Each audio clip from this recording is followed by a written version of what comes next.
Hello, I'm going to help you understand what will happen when you attend hospital for your upcoming operation. I'll take you through the stages of your visit, introduce you to the people you will meet, and ensure you're as informed and relaxed as possible about what is to come. But please do speak to your consultant at any stage if you have any questions. I'll be back to explain the hospital process, but first, my colleague will talk you through why you're having this specific surgery. The most common reason that people undergo a cystoscopy is because they've developed symptoms from their bladder that need investigating. These symptoms can include blood in your urine, pain on passing urine, or that you are passing urine more frequently. There are two types of cystoscopy. The first type is a flexible cystoscopy, which is performed under a local anesthetic and allows your surgeon to look into your bladder and possibly take a small tissue sample called a biopsy, which can then help with diagnosis of your problem. The second type is a rigid cystoscopy, which is often performed under a spinal block or general anesthetic. This procedure allows the surgeon to deal with other problems, such as narrowing of the tubes that allow urine to pass. Your surgeon will advise which one of these procedures you are having. Before agreeing to any surgery, it's really important to consider the impact of your current condition on the quality of your life. Using the advice given to you by the doctors caring for you, please do speak to your family about the decisions you are making. Now, I'd like to explain the hospital process to you.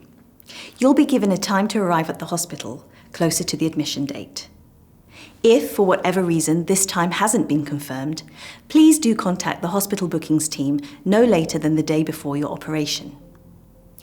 When you arrive at the hospital, there will be a few people for you to meet, starting with one of our healthcare professionals.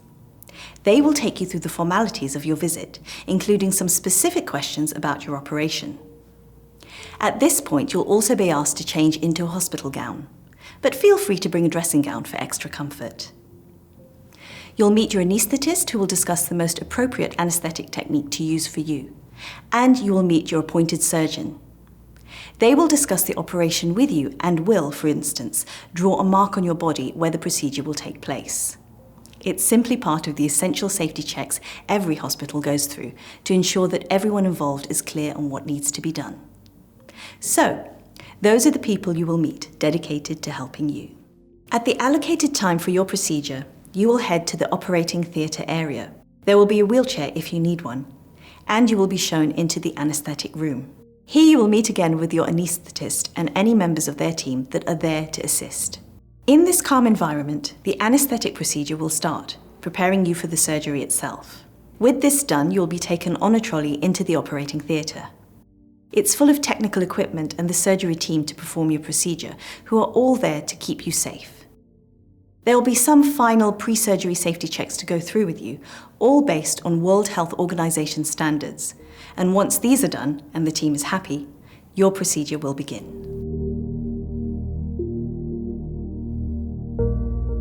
The following video will use computer imaging to show you what happens during a cystoscopy.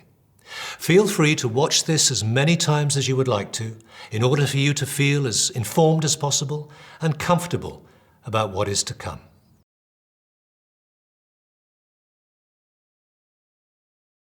Your doctor will perform a cystoscopy to diagnose conditions of your urinary tract. Your urinary tract produces urine and excretes it from the body. It includes the kidneys, ureters, bladder, and urethra. In men, the prostate gland wraps around the urethra at the base of the bladder. As blood circulates, it passes through the kidneys, where wastes and extra fluid are removed to create urine. The urine then moves down the ureters to be stored in the bladder, an expandable balloon-shaped muscle. During urination, urine leaves the bladder through the urethra and is expelled from the body.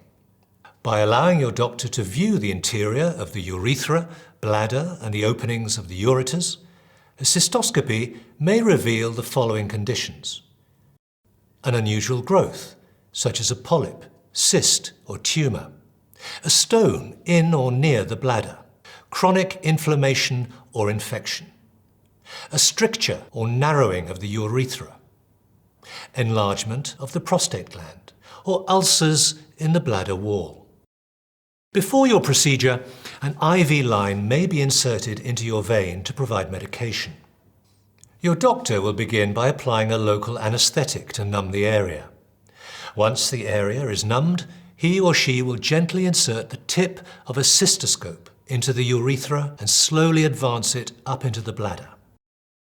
The end of the cystescope contains a light source and lenses, which project images through an eyepiece and onto a video screen.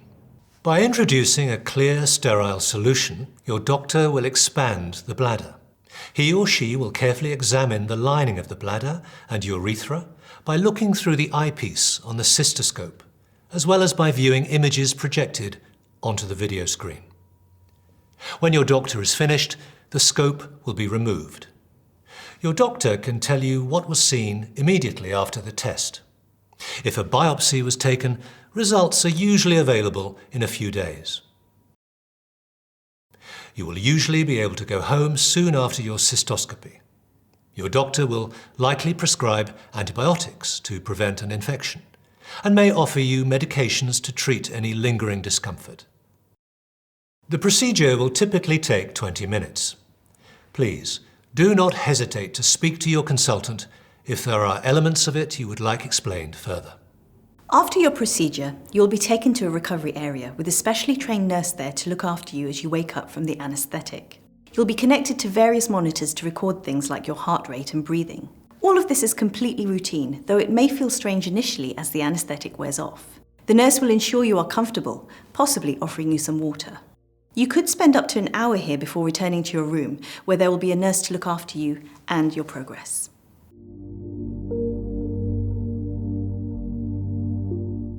The process of recovery will be monitored very closely, and the nursing staff will check your vital signs, ensuring any pain or nausea are dealt with using appropriate medicine. You're likely to be offered some food and liquid too. After a preoperative fast, food is very tempting, but do try and remember that little and often is the best policy immediately after your procedure. The staff will also encourage you to get out of bed and move around the ward, ensuring that your mobility is safe and secure. A member of your surgical team will visit you as part of your recovery. They will discuss how the procedure went, find out how you're feeling, and give you a chance to ask any questions you may have about what went on.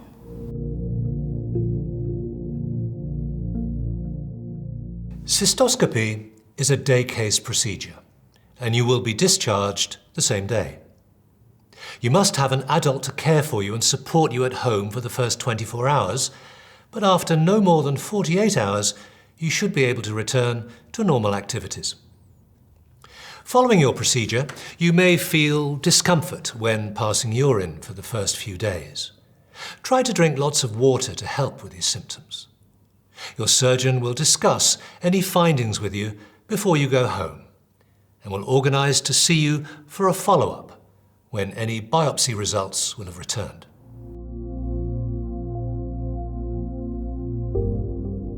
Just as there are many people involved in your visit to hospital, doing their professional best to get you well, there are also things that you can do to prepare yourself for your visit. Following them will positively contribute to your ability to deal with and recover from an operation. For example, stopping smoking, ideally at least 8 weeks before your hospital admission, will significantly reduce the chance of any complications after surgery. There is plenty of help available to stop smoking, so please mention this to the staff as early as you can if this is an issue. Try to get as fit as possible by doing some regular exercise, going to a gym or, if that's not possible, even considering just walking to the shops. It will all help your body prepare for surgery. Eating healthily, avoiding fatty foods, and maintaining a healthy body weight will all increase your chances of a complication-free recovery back to good health. There are also some simple things for you to think about before coming to hospital for treatment. For example, are you on medication for any other conditions? Then do make sure your prescription is up to date, chatting to your GP if you have any concerns at all. Try and drink lots of water before the 2 days before surgery, and avoid any alcohol if at all possible. Have a shower before coming into hospital. You may even have been given a special preoperative wash to use. Most crucially, try and get a good night's sleep the night before you arrive. Being rested will really help your recovery. Finally, here are a few things that you should keep in mind for when you leave hospital. For example, do you have someone who can physically take you home after the operation? Remember, you are very unlikely to be allowed to drive yourself. Is there someone to look after you while you recover? It's vital to rest and allow your body to get better, so think about asking someone to cook your meals and just generally help out. I hope you found this video helpful. Please do replay it as many times as you need to be comfortable with what lies ahead. And if it has prompted any questions or concerns, however small, then please speak to a member of your surgical team. The team is in place to help make the prospect and the stages of your operative care as simple, stress-free and smooth as they can possibly be. Thank you so much for watching.